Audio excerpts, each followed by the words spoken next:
Pilipinas kung sakaling palagi at maging isang senador. Nagpapasalamat din ako sa dating Pangulong Rodrigo Duterte, Chairman ng PDP Laban, Senator Rolando Padilla, Presidente ng Partido na aking ginawang kabilang sa mga Duterte senatorial candidates na may isang layunin para sa mga Pilipino. Isang malaking karangalan para sa akin na maging bahaging lineup ng mga Duterte na kinikilala sa kapulipuring liderato nito sa Davao City o sa Pilipinas na siya'y maging Pangulo ng 6 na taon. Marahil ay nakakakaramihan sa inyo tungkol sa aking pagtakbo sa kabila ng aking kalagayan ngayon. Ako po si Pastor Apollo Sepulveda, leader ng isang religious community, ang Kingdom of Jesus Christ. Wala man akong karanasan sa politika, ngunit malawak ang aking paunawa sa pamamahala at pag-anunsyo.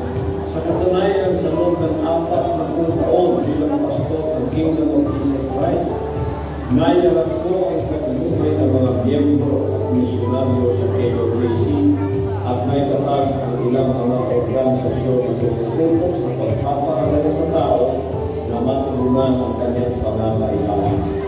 Ito ang aking Exhibit A, ang Kingdom of Jesus Christ o KOJC. Limitado nga na namin resources, ngunit napakagod ang simbahan mula sa Davao City hanggang sa ilang panig ng daigdig.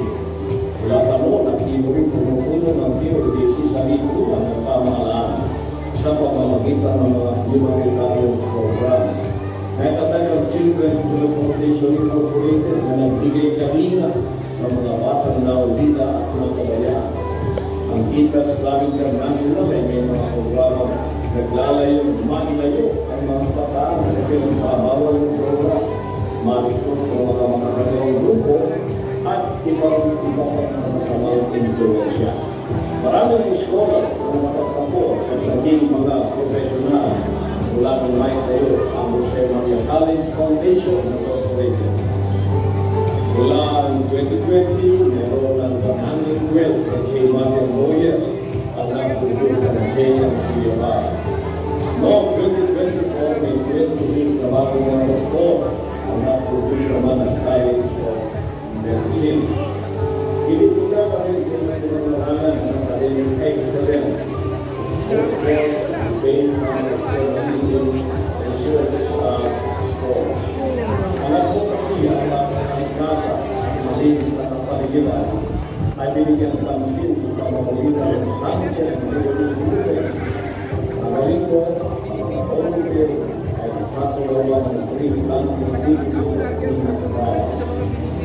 Ang United Indigenous People Service Opportunities for Unity upang bigyan pansin ng mga pangailangan ng mga katulog, ang mga salantaang malawila at mga na ay tinutulungan sa pamamagitan ng mga operation ng FMI Foundation in Texas.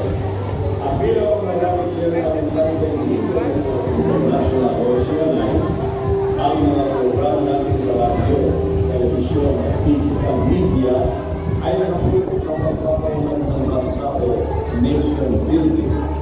Napatunayan natin na sa KOJC na kapag ilalagay ang pera sa pagkilalaman niya, walang maghihirap o maniiwanan. Dahil sa mga ito, ang pangunay na sulong sa ating pagtakbo ay zero corruption.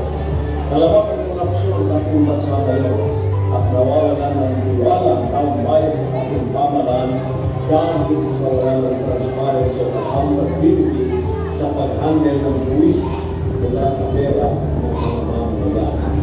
Kung ako'y magiging senador, ako ang magiging pagpapantay ng pera ng bayan.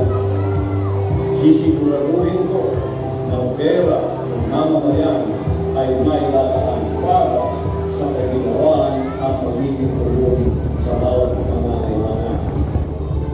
Ako ang magiging pambansang konsensya o national conscience dahil paniniwala ako na walang bahid na korupsyon ang ating pagkatao. Dapat magwakasan ang sistematikong korupsyon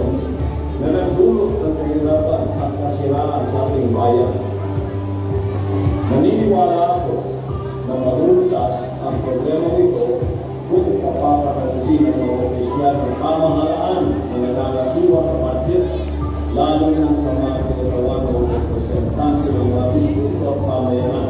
Kailangan mayroong tapat na pag-ulat ito para maging mula ng taong bayan kung saan napupunta ang kanilang mga buwis. Kaya nga, isusunod natin ang death penalty para sa mga korap na opisyal ng pamahalaan. Sa aking karapala, bawat kandidato na nais magbingkod sa bayan ay titirma sa isang government in the people at mangangako na hindi galawin ang pera ng pamahalaan. Haharap sa isang full commission kung saan mananagot ang opisyal kung sakaling mayroong pagkabat at nagalaw ang pera mula sa pamamayan.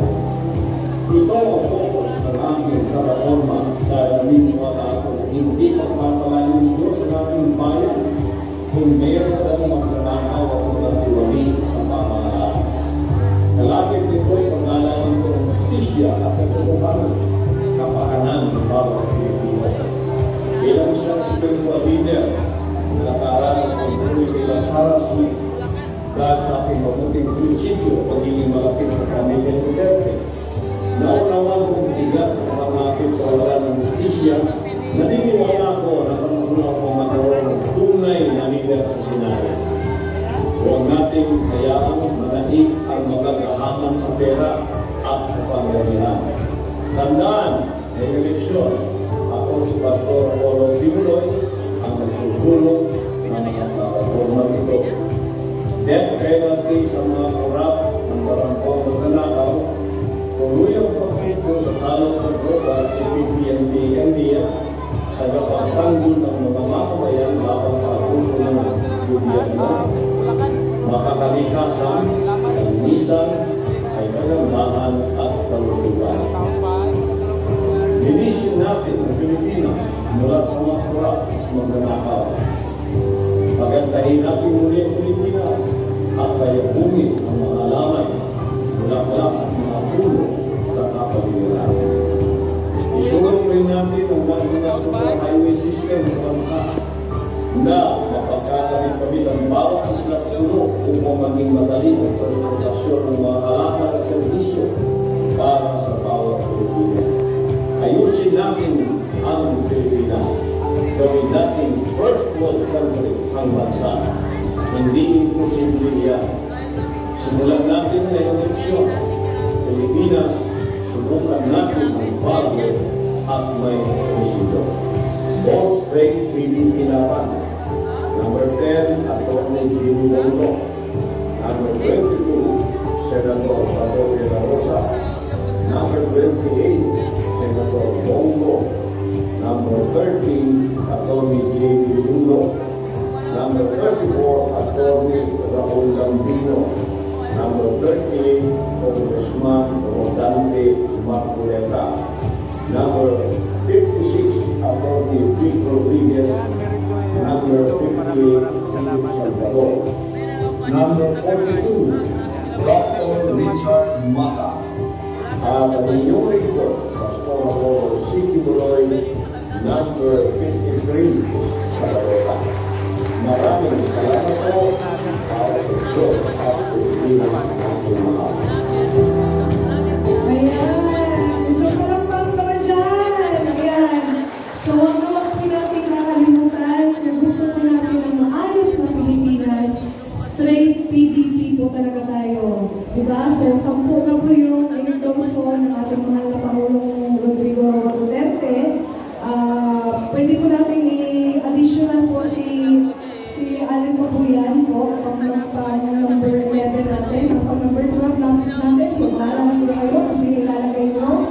So, para kung gusto natin na hindi talaga ma-impeach si Vice President, Inday Sara Duterte, no? So, itong 10 ito, o itong 11 na ito, ilagay po talaga natin. So, meron na po tayong 10 balutan.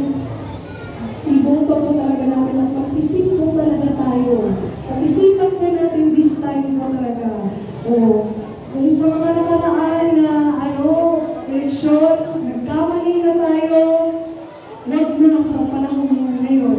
Sa pagkakataon ito, wag na po. Diba? Mag-isip-isip po talaga tayo.